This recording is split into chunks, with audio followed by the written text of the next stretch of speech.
ജില്ലാ bus operators associations coordination കമ്മിറ്റിയും സംയുക്ത ട്രേഡ് യൂണിയനുകളും സംയുക്തമായി പണിമുടക്കിന്റെ ഭാഗമായി കണ്ണൂർ നഗരത്തിൽ പ്രകടനം നടത്തി. കോർഡിനേഷൻ കമ്മിറ്റി ഭാരവാഹികളായ Rajkumar Karuvarath, P K. Pavithran, P P. Mohanan, P V. Padmanabhan, trade union നേതാക്കളായ കെ.വി. ശ്രീജിത്ത്, എൻ. പ്രസാദ്, ആലിക്കുഞ്ഞി പന്നിയൂർ തുടങ്ങിയവർ പ്രകടനത്തിന് നേതൃത്വം നൽകി.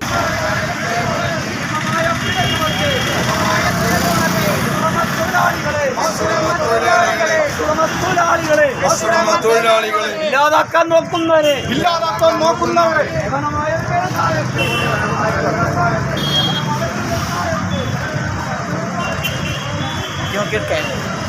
കളക്ടറേറ്റിന് മുന്നിൽ പ്രകടനം സമാപിച്ചു. സമാപന ചടങ്ങിൽ ജില്ലാ bus operators associations coordination committee general convener Rajkumar Karuvarath അധ്യക്ഷത വഹിച്ചു. പി.കെ. പവിത്രൻ, പി.പി. മോഹനൻ, കെ.വി. ശ്രീജിത്ത്, ആലിക്കുഞ്ഞി പന്നിയൂർ, റെജിമോൾ തുടങ്ങിയവർ സംസാരിച്ചു.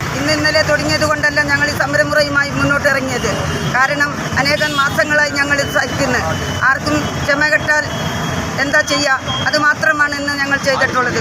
ഈ സമരം ഞങ്ങളോട് കണ്ണൂർ ഡിസ്ട്രിക്റ്റിലുള്ള നമ്മുടെ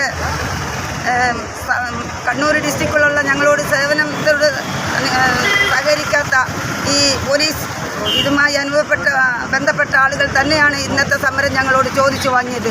ഇത് ശരിയല്ലെങ്കിൽ 18-ാം തീയതി മുതൽ ഇനിയും ഞങ്ങൾ അനിശ്ചിതകാലത്തേക്ക് ഈ സമരം പ്രഖ്യാപിച്ചുകൊണ്ട് കണ്ണൂരല്ല എല്ലാ ജില്ലകളും ഉൾപ്പെട്ട് അനിശ്ചിതത്വത്തിൽ